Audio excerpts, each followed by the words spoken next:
Hey there, this is L.A. Deskis, the author of Black Dawn. L.A., well, no secret, my L is for Lee, so yeah, Lee Deskis is my name. Hope you're doing well and found the first few chapters of my book interesting and somewhat enjoyable. If you got this far, I guess you found something in it, and I'm glad to hear that. Anyways, I thought I'd take a few minutes in this particular episode of the podcast to answer some questions I received since publishing this book last year. A number of people have asked me, basically, how did I get going on this story? Where did it come from? And just in particular about the character O. Where did he come from in my brainstorm? Well, the answer is probably simpler than most people would imagine. I'm going back a number of years ago. When I found myself driving from Portland, Oregon to Seattle, Washington. I had all day to make the 2 or 3 hour drive, so I decided to stop off at Mount Rainier National Park to go for a hike. I totally enjoy hikes, whether with other people or even by myself. I just love nature and, the experience of hiking. It was a nice spring day, as I recall. The views were incredible. Almost all the mountains were still covered with snow, so they were totally white or almost all white and just looked beautiful. And the trails were reasonably decent shape. It is a fairly popular area.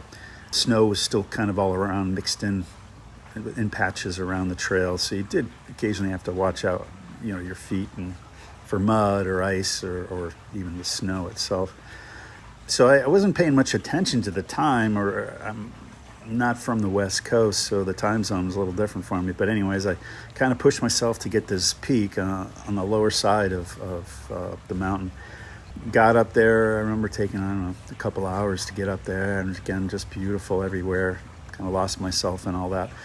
And I turned around and head back down, checked the time, and somehow I'd lost track of time. And then when I was initially going down the hill or the mountain, I took a wrong turn somewhere.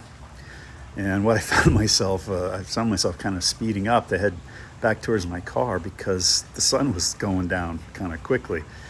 And soon it got dark, and I found myself walking alone down a kind of a lesser used trail that's still, the ice and snow around it. It was pitch dark. I guess there was no full moon or anything going on, and it was completely quiet other than hearing my shoes traveling on the gravel and the muck.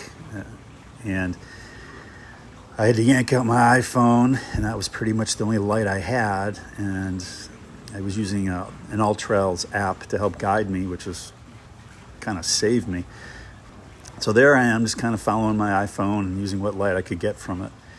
I hiked this for probably about an hour before I got down to the parking lot in my car. But the whole time I'm like, okay, there's a local bear population. I don't want to run into anything, so I'm kind of looking around. And to kind of keep myself settled down, I just suddenly started imagining what it would be like to live like this all the time. No sun, cold out, getting colder by the minute. And that's kind of what began that early chapter of walking across a frozen, barren city park on a planet without sunlight. I had no idea where that overall plot would go. When I started writing it down, I just kind of started with all by himself, talking to himself, cracking odd jokes, reminiscing about the days when the sun still shined. And the story just kind of grew from there, weaving in one direction, then the next. I kind of even surprised myself with Yari. She just kind of like popped out of nowhere. I felt like as he's walking and talking to himself, he needed to get, kind of jump back into reality. And that's where Yari just popped up on his screen. And it also gave him a reason for hiking. In the beginning, I kind of thought, okay, this would be more of a fantasy story, where maybe this mysterious tower he's going to, had some dark magic or secret powers or something going on. And I kind of even surprised myself when O's sole purpose for going to the tower was simply a booty call with Yari. Anyway, that's kind of how it got going. I hope you enjoyed those comments for what it's worth. Anyway, there's a lot more I'd like to add to that, but I think it would give too many hints as to what's to come in the future chapters. So if you can't wait to hear more about the story, then waiting for the weekly updates on the podcast, you can get the book on Amazon. It's only about $3, or reach out to me. I'll send you a signed copy if you'd prefer, if you'd like that. Anyways, hope you enjoyed my response. Feel free to send me questions and comments, and I'll try to answer them in a future podcast. Thank you for listening.